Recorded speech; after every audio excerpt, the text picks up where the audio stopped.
Hello again and welcome back to the Too Deep Coverage Podcast. Today we're moving out west to talk feuds, storylines, and next season predictions for the NFC West.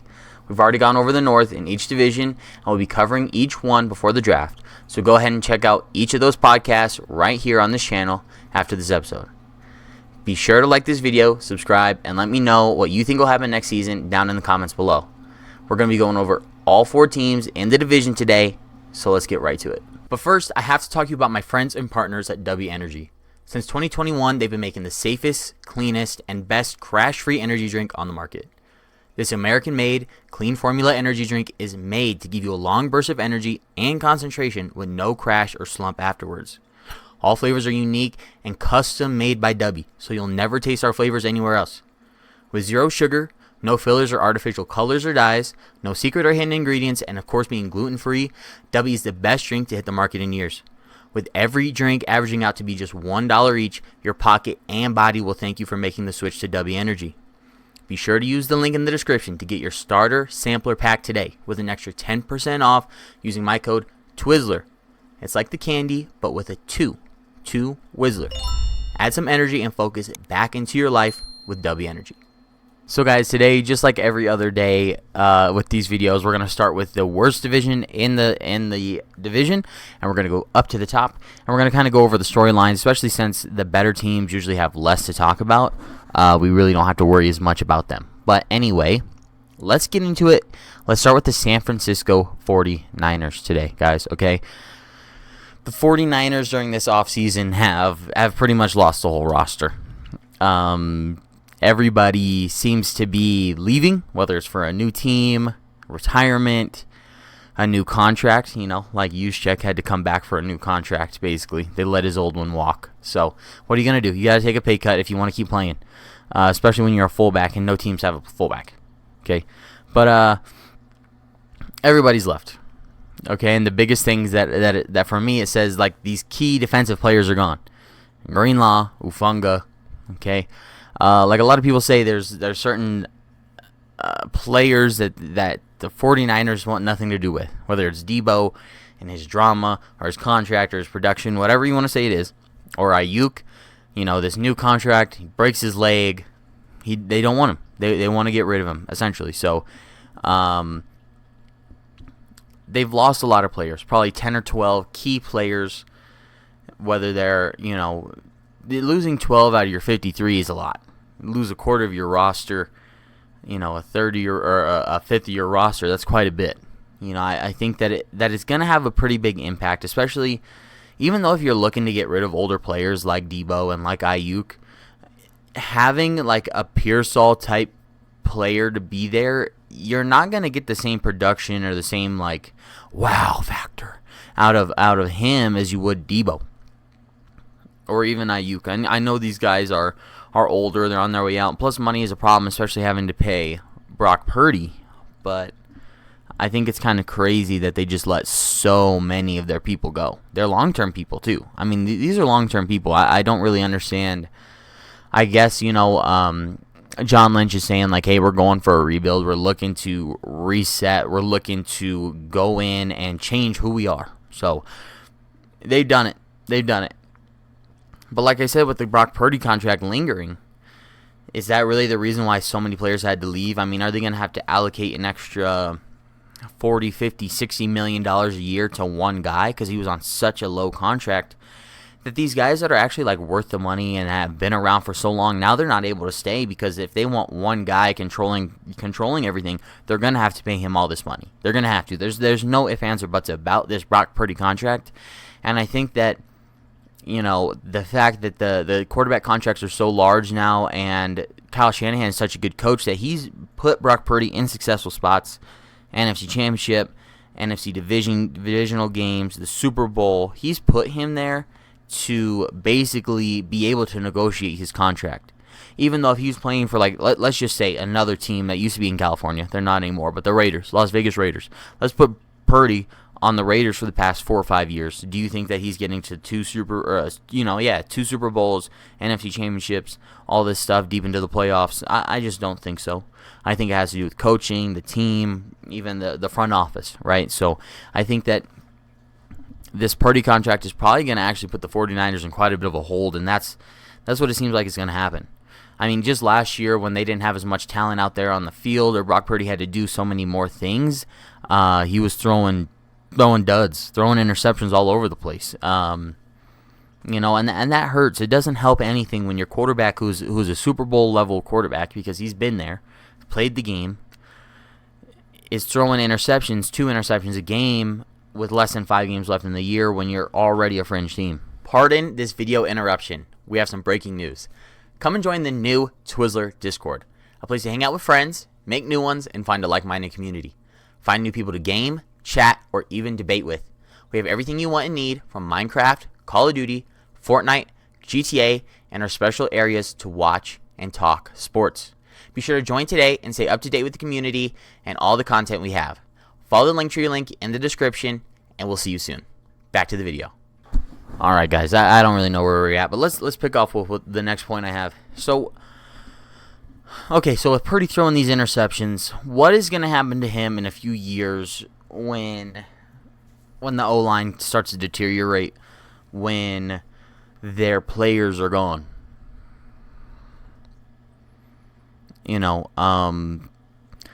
Their left tackle is pretty old. I mean, he has to come back pretty often with injury. He's probably going to be out of the league within the next 2 years, maybe 1 year, depending on certain things. I'm messing with the microphone so much today, guys. If Purdy gets this $50-60 million contract like Dak Prescott, I personally just don't see a world where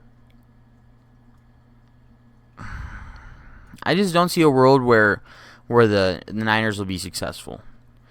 The reason to me is Kyle Shanahan has been so willing to let go of quarterbacks so often. Doesn't matter who it is, because he knows for a fact that he's going to make them into a Super Bowl caliber player.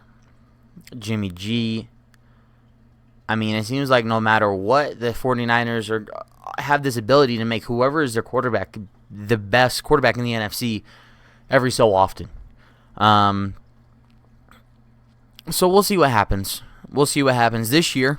To go over my record predictions, we're going to start with theirs, but I'm also adding something to this episode of the podcast. I'm going to add divisional records too. I think that'll kind of give some insight into where these records come from, where the win-loss is going to be at. Plus, division seeding is very important for playoffs and stuff. So let's go with the record prediction for the 49ers first.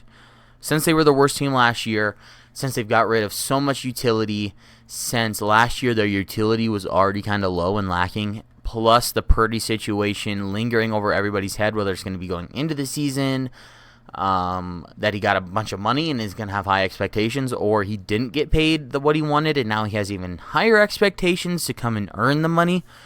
I think they're going to go 8-9. I think that if this was a 16-game instead of 17-game season, I would probably say 8-8. But I don't think they have the winning edge this year. I think they're going to be going 3-3 in division, probably losing once.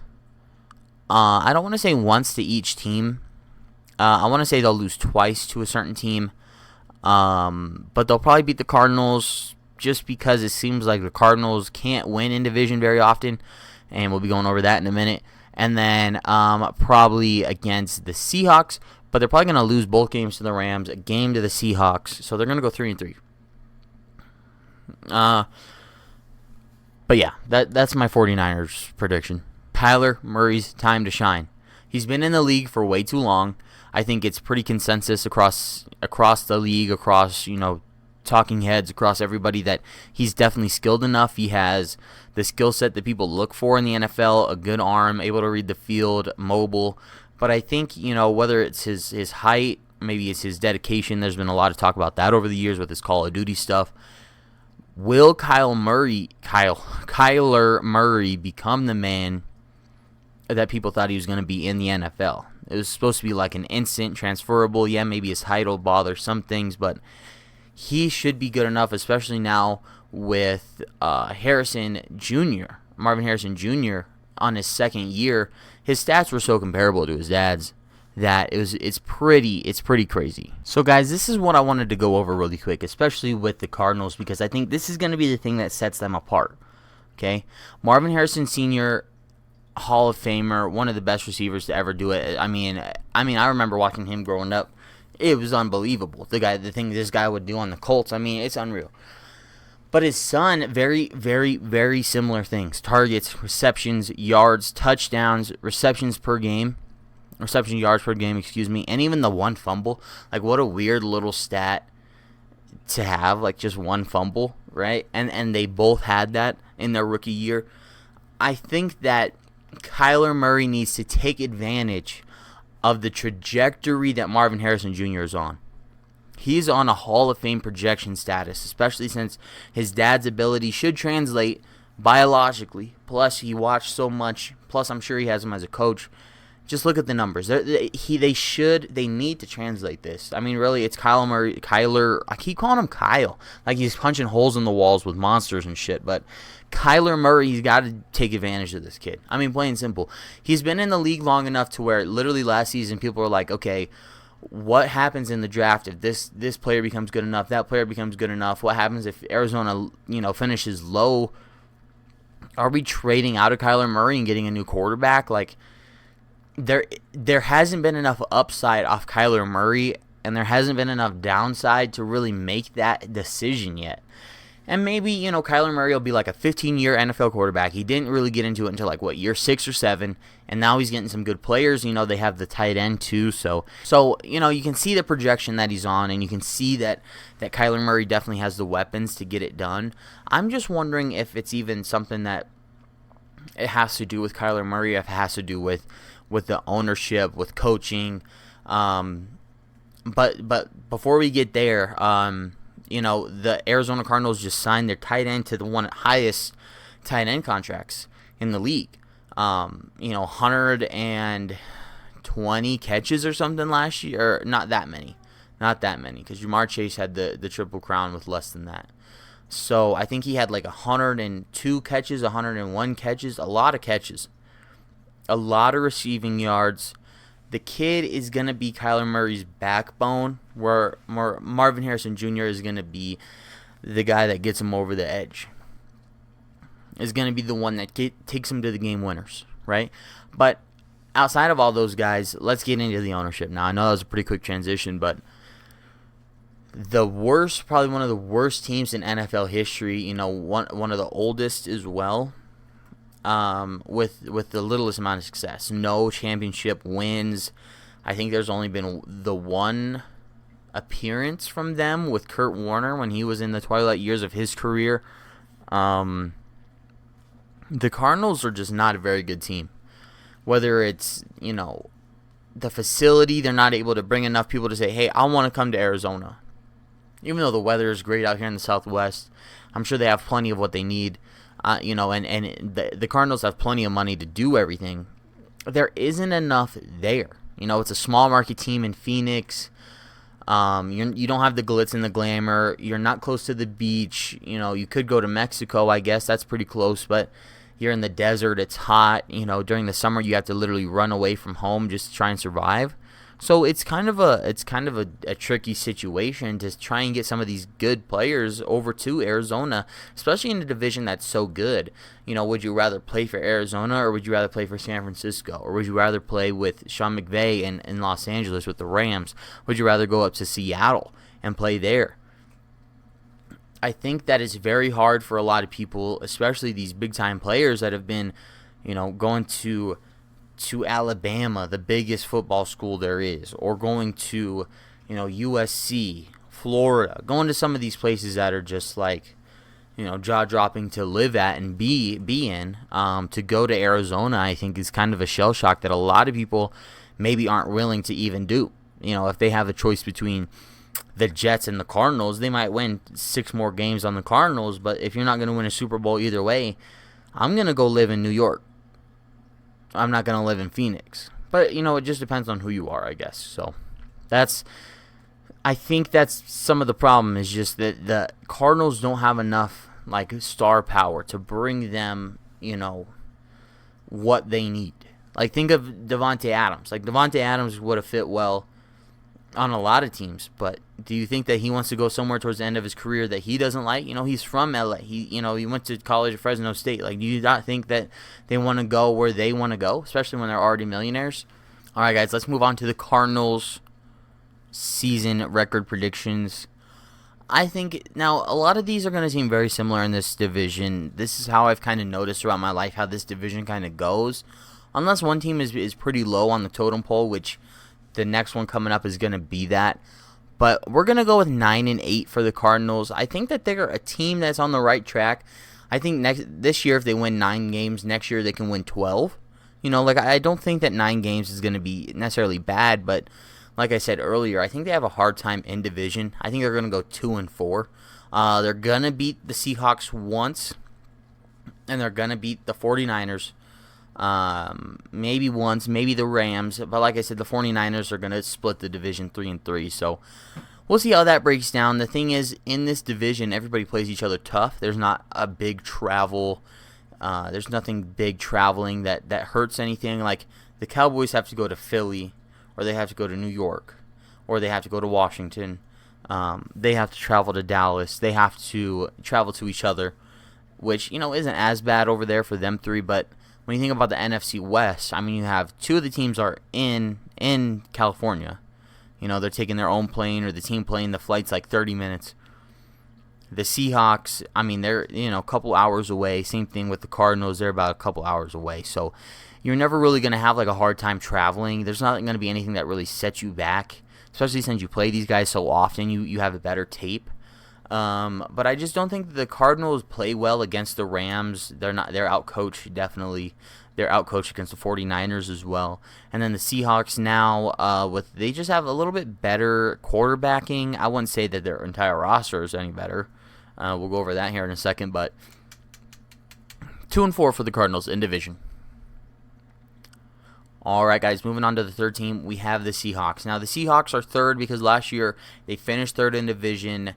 They were 1 game off of the playoffs. If they wouldn't have lost 1 game, they would have been good. I think if they would have beat the Vikings against Sam Darnold at the end of the year, they would have actually got into the playoffs.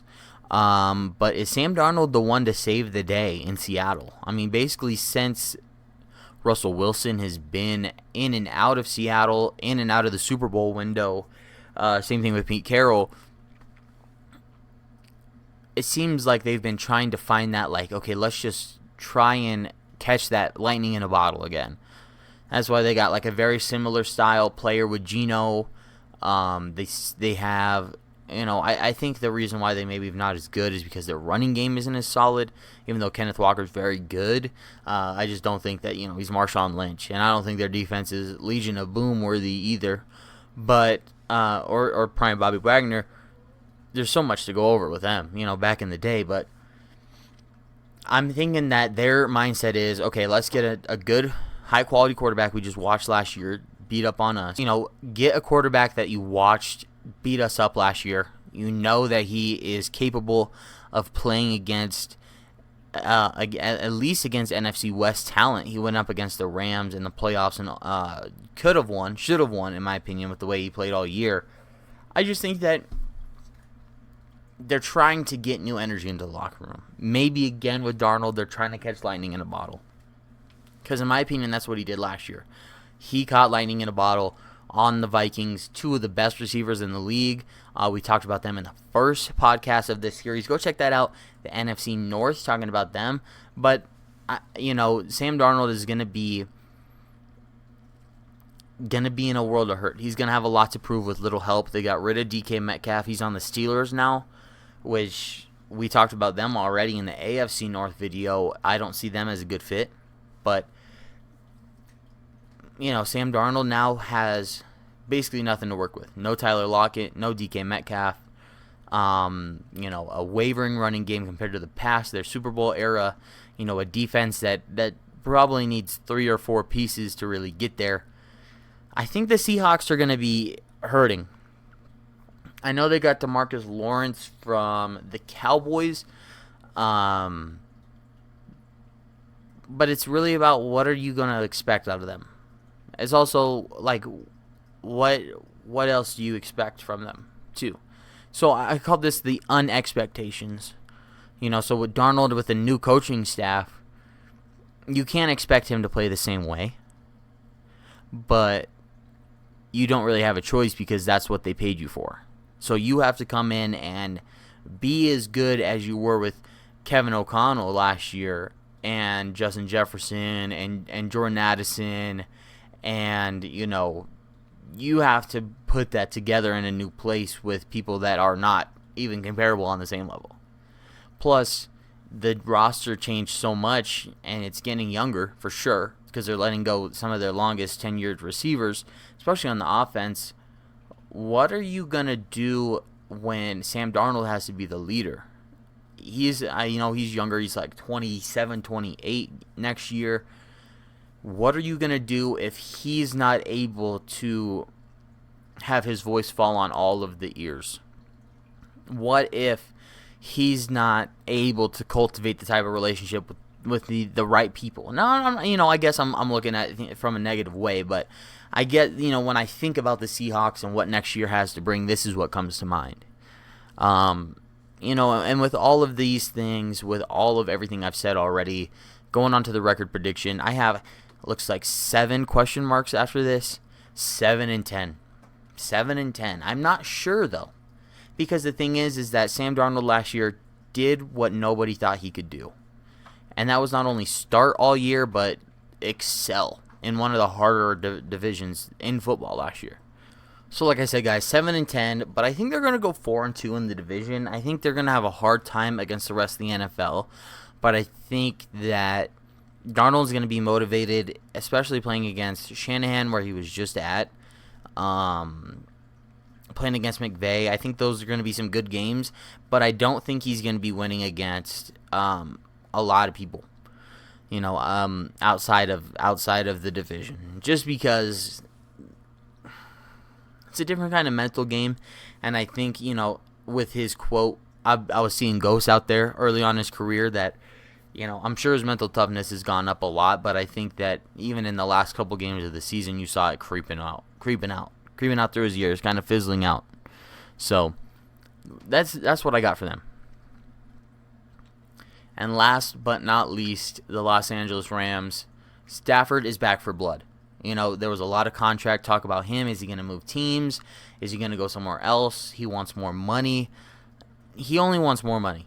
He doesn't want to stop playing for the Rams or Sean McVay. I think anybody who's the quarterback there knows better than that. Jared Goff didn't have a choice. Jared Goff was just in the Super Bowl and lost. Do you think that he really wanted to leave that team? No, he wanted to stay to have the chance to go back and play another Super Bowl. But, he wants to get paid for what he's worth because he has been to a Super Bowl and he has won.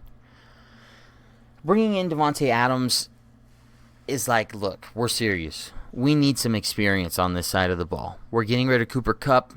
He's not what we need. I think if Cooper Kupp was 6'2", 6'3", 210, he was huge. He was, DK Metcalf essentially.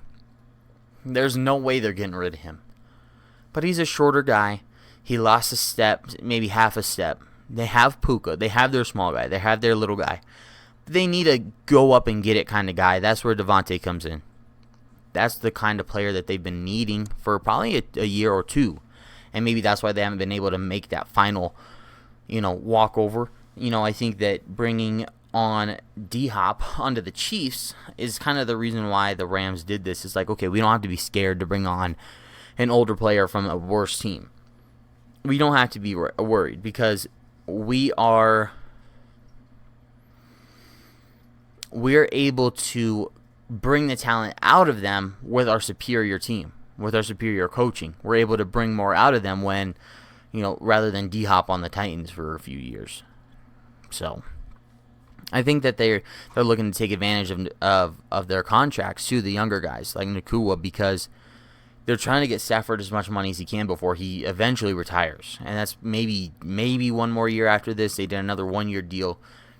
But I think realistically it's going to be this is it. He's on a one-and-done kind of track for the last two years now. So we'll see what happens there. But regardless of who their quarterback is, McVay is the man. I think that when they even had Jimmy G on the field, they weren't doing too bad. Jimmy G was actually an adequate quarterback with Sean McVay coaching, and I think that, especially being in division, Sean McVay is starting to slowly show himself to be the best coach. He's better than McVay. He's definitely better than the Cardinals coach, whoever they swap out in and out of there every couple of years. So what are you going to do? Especially when last year the team, early on, they were so stunted by injuries for the first 3 or 4 weeks. They started 1-3, or 2-2, where they could have been 4-0 easily. And I think they even played the 49ers when they both had injuries really bad, and the Rams won. Now, I could be getting that wrong. I mean, it's hard because it's been a long season. I could look it up very easily right now, guys, but when these two teams play each other, I think Sean McVay is slowly but surely making himself out to be the better coach. And I think that's why this year, with everything the Rams have had, losing people, bringing people in, I think they're going to go 12-5, and they're going to win the division again. They're going to go 5-1, maybe losing a game to the Seahawks, like a freak game because they play 2, maybe losing a freak game to the Cardinals. But like I said, guys, I mean, it's going to be a lot of back and forth between the 49ers and the Cardinals with each other, and the Seahawks in the division. They're not really going to be worrying about the Rams. The Rams are going to be, probably the 3 seed, maybe even the 2 seed this year, just depending on how things play out in the NFC. But 5-1 in division, maybe, just maybe, they'll lose to the Seahawks. We'll see, guys. This season is going to be so good. There's so much to talk about, so much that have changed. So just stay tuned. Be sure to go down below, subscribe, like the video. Be sure to check out the other ones that I've uploaded, NFC, AFC North. Next time we'll come back with the AFC West. We're going to have all of these done by the time the draft comes and we add even more pieces to the puzzle.